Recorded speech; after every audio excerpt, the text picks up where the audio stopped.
তোকে এত কষ্ট করে সব কাজ করার দরকার নেই রে। বলছি তো সব কাজ আমি করে নেব, তুই গিয়ে একটু জিরিয়ে নে। দাদি, আমি এখন আর ছোট নেই। যদি ছোটই হতাম তবে কি তোমার এত সাহায্য করতে পারতাম? আমি যা বলেছি সেটাই করো।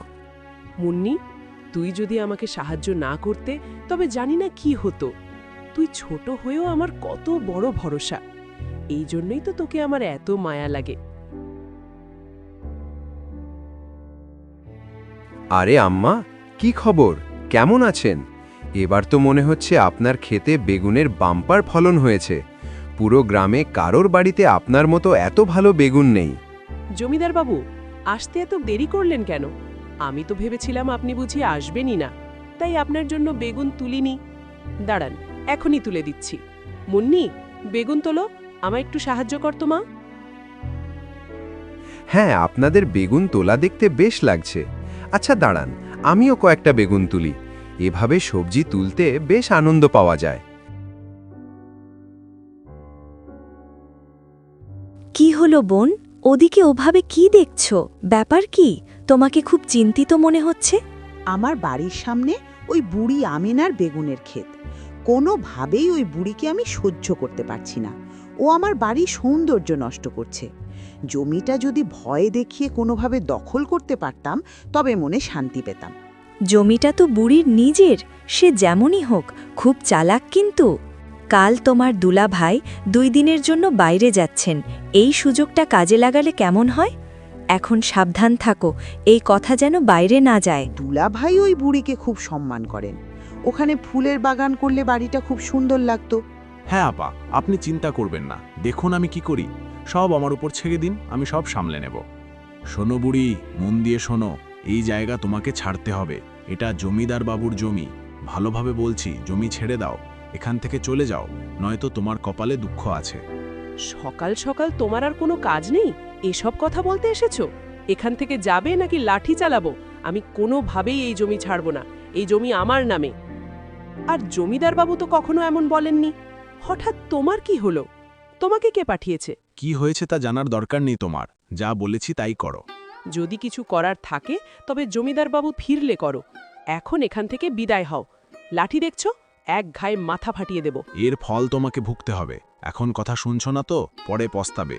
চলো সবাই, সোজা আঙুলে ঘি বেরোয় না, আঙুল বাঁকা করতে হবে। আমার সাথে চালাকি করতে এসো না, যা করার করে নিও। এখন ভাগো এখান থেকে, নয়তো লাঠির বাড়ি খেয়ে বাড়ি ফিরতে পারবে না।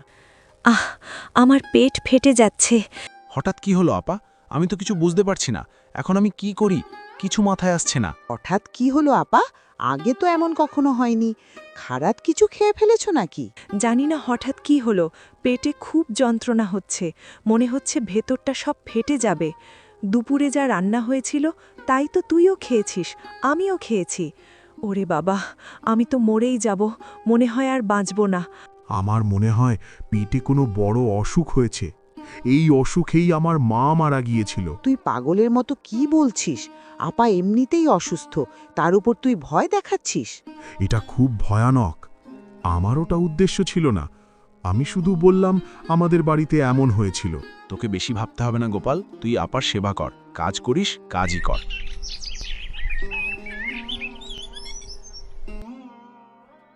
কি দেখছেন কবিরাজ মশাই? আপা ঠিক হয়ে যাবেন তো? আপনার আপার অবস্থা ভালো নয়। নাড়ি দেখে মনে হচ্ছে এটা সাধারণ পেট ব্যথা নয়, যে কোনো সময় বড় বিপদ হতে পারে। কি বলছেন এসব? আমার আপা কি বাঁচবেন না? দেখে মনে হচ্ছে পেটের ভেতরে গভীর ক্ষত হয়েছে। পুরোপুরি সুস্থ হবেন কিনা বলা কঠিন। তার মানে কি সালেহা বিবি বাঁচবেন না? হায় আল্লাহ, এটা কি হলো? আরে আমি কখন বললাম যে উনি বাঁচবেন না? গবজ লোক তো আপনি। আমি আমার দিক থেকে চেষ্টা করব, কিন্তু আপনাদের তৈরি থাকতে হবে। কবিরাজ মশাই, আস্তে কথা বলুন, আপা ঘুমাচ্ছেন। ঠিক আছে, আমার সাথে আসুন, আমি কিছু বড়ি দিচ্ছি, সময় মতো খাইয়ে দেবেন আর আল্লাহর কাছে দোয়া করুন। এই দায়িত্ব এখন আপনাদের। তুমি এখানে কি করতে এসেছো বুড়ি? কার অনুমতিতে ঘরে ঢুকছো? যাও এখান থেকে। চুপ কর আকবর, আমি সালেহাকে দেখতে এসেছি। সর আমার সামনে থেকে, এখানে আসতে তোর অনুমতি লাগবে নাকি? আরে দাদিমা, আপনি এসে গেছেন। আসুন আসুন, দেখুন সালেহা বিবির কি অবস্থা হয়েছে। আমেনা বুড়ি, আমার অবস্থা খুব খারাপ, হয়তো এটাই আমার শেষ সময়। আমাকে মাফ করে দিন, আমি আপনার সাথে খুব খারাপ ব্যবহার করেছি। তোমাকে কিচ্ছু বলতে হবে না সালেহা, সব আমি বুঝতে পারছি। তুমি চুপচাপ শুয়ে থাকো। অসুস্থ শরীরে বেশি কথা বলতে নেই। আমার পেটে খুব জ্বালা আর ব্যথা হচ্ছে, সহ্য করতে পারছি না। যেমনটা ভেবেছিলাম তেমনটাই হয়েছে। ভয়ের কিছু নেই, তোমাকে শুধু আমার ক্ষেতের বেগুনের বিরিয়ানি খেতে হবে, তাতেই তুমি ঠিক হয়ে যাবে। আমি আপনাকে সাহায্য করছি দাদিমা, শুধু সালেহা বিবিকে সুস্থ করে দিন। না, আমার সাহায্যের দরকার নেই। আমি মুন্নিয়ে ডেকেছি, ও সব সময় আমায় সাহায্য করে। আপার এমনিতেই এই অবস্থা, তার ওপর আপনি বেগুনের বিরিয়ানি খাওয়াতে চাইছেন। আপনি কি আপাকে মেরে ফেলতে চান? তুই এসব বুঝবি না, যা করার দরকার ছিল তাই করেছি। এখন থেকে তোমাদের একটা কথাও শুনব না।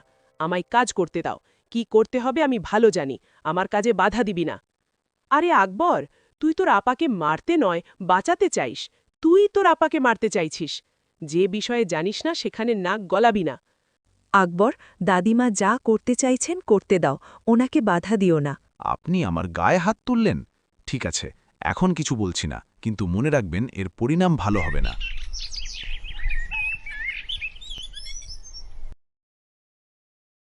দাদিমা, একটা কথা জিজ্ঞেস করব? আরে মুন্নি, তুই কবে থেকে এত ভদ্র হয়ে গেলি? কি বলবি বল। শুনেছি আপনি আকবর ভাইকে চড় মেরেছেন। কোথাও রাগের মাথায় আমাকেও মেরে না বসেন, তাই ভয়ে ভয়ে জিজ্ঞেস করছি। ওকে ওর দোষের জন্য মেরেছি। তুই কি ভুল করেছিস? তুই তো সব সময় আমায় সাহায্য করিস। ভয় পাস না, তোকে মারবো না। এই যে বেগুনের বিরিয়ানি বানাচ্ছেন, এটা খেলে কি সত্যি রোগ ভালো হবে? এই বেগুনে কি কোনো বিশেষ শক্তি আছে? হ্যাঁ, অবশ্যই কাজ হবে। এই বেগুনে একটা বিশেষ গুণ আছে যা কেউ জানে না। এই জন্যই তো জমিদারবাবু সবসময় আমার এখান থেকে বেগুন নিয়ে যান। আপনি আমায় আগে কেন বলেননি? আপনি কি আমার কাছেও গোপন করলেন? তুই তো সব সময় আমার সাহায্য করিস। তুই পুরোপুরি বড় হলে নিশ্চয়ই জানাতাম। এখন তুই ছোট তাই বলিনি। এখন কথা ছাড় আর কাজে মন দে। রান্না তো শেষ, আমি কি প্লেটে বেড়ে দেব? হ্যাঁ, জলদি কর, ওদিকে সালেহা খুব কষ্টে আছে। আমি আর এক লোকমাও খেতে পারছি না, খাওয়ার একদম ইচ্ছে নেই, বমি বমি লাগছে। এখন তোমার খিদে নেই তাই কষ্ট হচ্ছে, কিন্তু খাওয়ার পর তোমার ভালো লাগবে। সব শেষ করতে হবে, তবেই তুমি সুস্থ হবে। আমায় জোর করবেন না, মনে হচ্ছে অবস্থা আরও খারাপ হবে। বললাম তো অবস্থা খারাপ হবে না, বরং ঠিক হবে। আমার কথা শোনো। দেখছেন না, আপা খেতে চাইছেন না, তবুও কেন জোর করছেন? এভাবে জোর করা ঠিক নয়। আপনি কি করতে চাইছেন বুঝছি না। আপার কিছু হলে আমি আপনাকে ছাড়ব না। আকবর, একটু আগে একটা চড় খেয়েছিস, ওটা কি কম ছিল? আবার খাবি নাকি? আকবর, তুই চুপ কর। বিরিয়ানির সুগন্ধটা তো খুব সুন্দর, এখন নিজে থেকে খেতে ইচ্ছে করছে। দিন না দাদিমা। মনে হয় দাদিমার হাতে জাদু আছে। এতক্ষণ খেতে চাইছিলেন না, এখন নিজে চেয়ে খাচ্ছেন। হায় আল্লাহ, মনে হয় সালেহা বিবির কিছু হয়ে গেছে। নিশ্চয়ই এই বেগুনের বিরিয়ানি উনাকে পাগল করে দিয়েছে। আমি ওই বুড়িকে ছাড়ব না। চুপ কর বদমাস, সারাক্ষণ বকবক করিস। তোর আপাকে জিজ্ঞেস কর কি হয়েছে, হঠাৎ কেন আমার পায়ে পড়ে কাঁদছে। দাদিমা, আমার খুব বড় ভুল হয়ে গেছে, আমায় মাফ করে দিন। আমি আপনার খারাপ চেয়েছিলাম, আর আপনি সেবা করে আমায় সুস্থ করে দিলেন। আমি আপনার জমি ছিনিয়ে নিতে চেয়েছিলাম, আর আপনি আমার প্রাণ বাঁচালেন। না আকবর, আমরা ভুল করেছিলাম। দাদিমা, আমায় ক্ষমা করুন। তুমি এত তাড়াতাড়ি সুস্থ হয়ে গেলে দেখে আমার খুব আনন্দ হচ্ছে। নিজের ভুল বুঝতে পেরেছ, এটাই বড় কথা। এতে বড় কিছু নেই। এখন আমি যাই। দাদিমা, আপনি কি কারিশমা দেখালেন? দাদিমা, আমারও ভুল হয়েছে, আমায় ক্ষমা করুন। দাদিমা, আপনি কি এখনও আমার ওপর রেগে আছেন? আপনি আমায় চড় কেন মারলেন? ওই চরটা তোর জন্যই ছিল আকবর, তোর তোতলামি ঠিক করার জন্য। আরে, আমি তো একদম পরিষ্কার কথা বলছি। আমার তোতলামি বন্ধ হয়ে গেছে, আমি আর আটকে যাচ্ছি না। দেখো আপা, দেখো, আমি আর তোতলাচ্ছি না। বাহ, সত্যি তো, আর আটকায় না। সবাই আমাকে তোতলা বলে খ্যাপাতো, এখন আর কেউ বলতে পারবে না।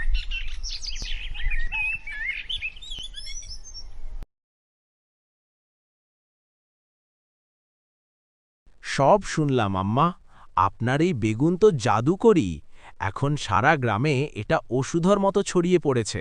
আমি সব সময় সবার সাহায্য করতে চাই। মানুষ যদি আমার জন্য উপকৃত হয়, তবেই আমার সার্থকতা। দাঁড়ান দাঁড়ান, আমি 2 দিন বাইরে ছিলাম আর এর মধ্যে এত কিছু হয়ে গেল। আমি তো পুরোপুরি অবাক। আপনি সত্যি অসাধারণ। ঠিক বলেছেন আম্মা, সালেহা এখন আগের মতো নেই, অনেক বদলে গেছে। আমার ঘরেও এখন শান্তি ফিরেছে। আম্মা, আপনার সব বেগুন কি তোলা হয়ে গেছে, নাকি আজই সব তুলে ফেলবেন? আগে শুধু মুন্নি একা ছিল। আমার পিঠ ব্যথার জন্য আমি দাঁড়িয়ে বেগুন তুলতে পারতাম না, কিন্তু এখন তোমরা অনেকে আছো। তবে একদিনে সব তুলে ফেললে, যদি সামনে সালেহা আবার অসুস্থ হয়, তবে ওকে বিরিয়ানি কি দিয়ে খাওয়াবো?